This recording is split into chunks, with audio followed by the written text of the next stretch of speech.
El movimiento oscilatorio es producido por la acción de una fuerza restauradora que trata de devolver al móvil a su posición de equilibrio estable.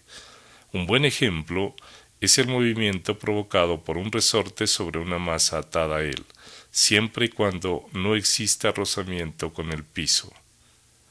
Si alejamos el cuerpo de su posición de equilibrio llevándolo hasta una posición A, aparecerá una fuerza provocada por el resorte que trata de devolverlo a la posición O, punto de equilibrio.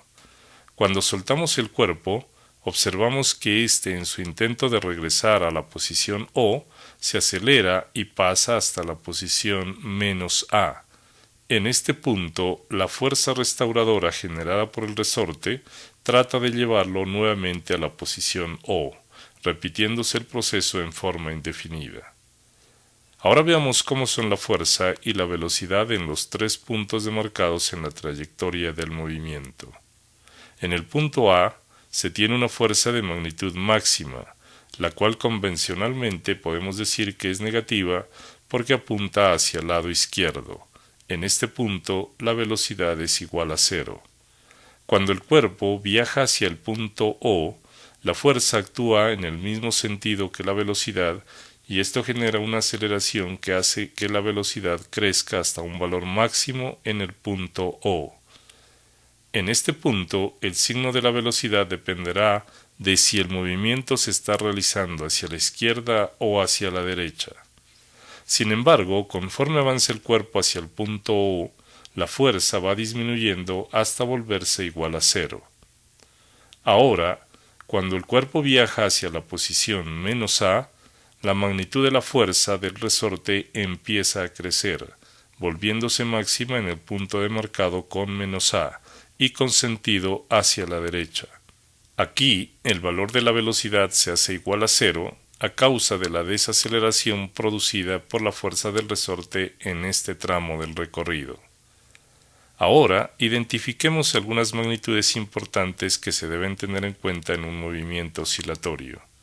Una oscilación es el viaje redondo que realiza el móvil visitando dos veces los puntos de la trayectoria, a excepción de los puntos extremos, los cuales solo visitará una vez. Si tomamos como punto de partida el punto A, una oscilación consistirá en viajar hasta el punto marcado con menos A y regresar nuevamente al punto A. Identificado el concepto de oscilación, ya podemos hablar de lo que es periodo y frecuencia en un movimiento oscilatorio.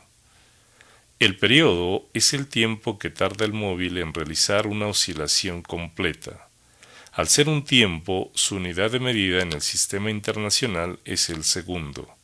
Una forma de calcular el periodo es poniendo a oscilar el cuerpo, tomar un determinado tiempo y contar el número de oscilaciones que realiza en ese tiempo. El periodo se obtiene dividiendo el tiempo total entre el número de oscilaciones realizadas. La frecuencia es el número de oscilaciones que se realizan en la unidad de tiempo. La unidad básica para medir la frecuencia es el Hertz, que es equivalente a una oscilación por segundo. Una forma de calcular la frecuencia es dividiendo el número de oscilaciones entre el tiempo empleado en realizarlas. Ahora observemos la relación entre el periodo y la frecuencia. Como lo hemos visto en las definiciones de periodo y frecuencia, podemos decir que matemáticamente el periodo es el recíproco de la frecuencia. Esto quiere decir que la multiplicación de las dos magnitudes siempre será igual a 1. Dicha relación suele expresarse como periodo igual a 1 sobre frecuencia. Veamos el efecto que tiene esta relación en un movimiento oscilatorio. Si aumentamos la frecuencia del movimiento, es decir, que lo ponemos a realizar mayor cantidad de oscilaciones en la unidad de tiempo, el tiempo de cada oscilación disminuye, o mejor, su periodo se vuelve pequeño. En cambio, si bajamos la frecuencia, el periodo va a aumentar.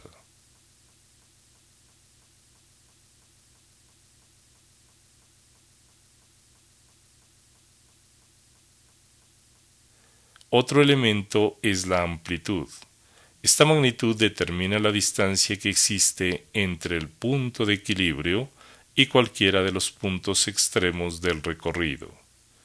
Una elongación es cualquier posición que ocupa el móvil. Esta posición siempre debe estar medida respecto al punto de equilibrio, es decir, que este punto se toma como la posición cero y los puntos menos A y A como las máximas elongaciones que ocupa el cuerpo oscilante. Identificados los anteriores elementos, ya podemos determinar cuándo un movimiento oscilatorio es armónico simple.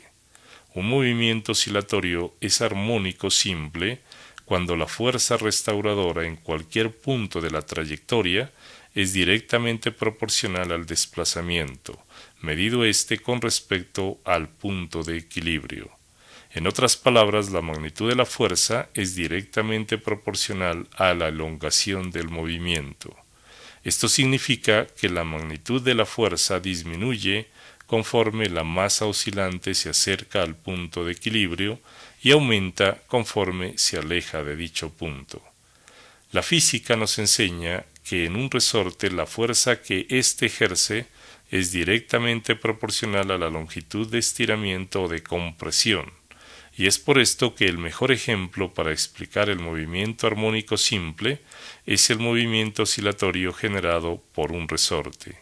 En conclusión, cualquier partícula que esté realizando un movimiento armónico simple es como si estuviera siendo alada por un resorte que trata de llevarla a su posición de equilibrio.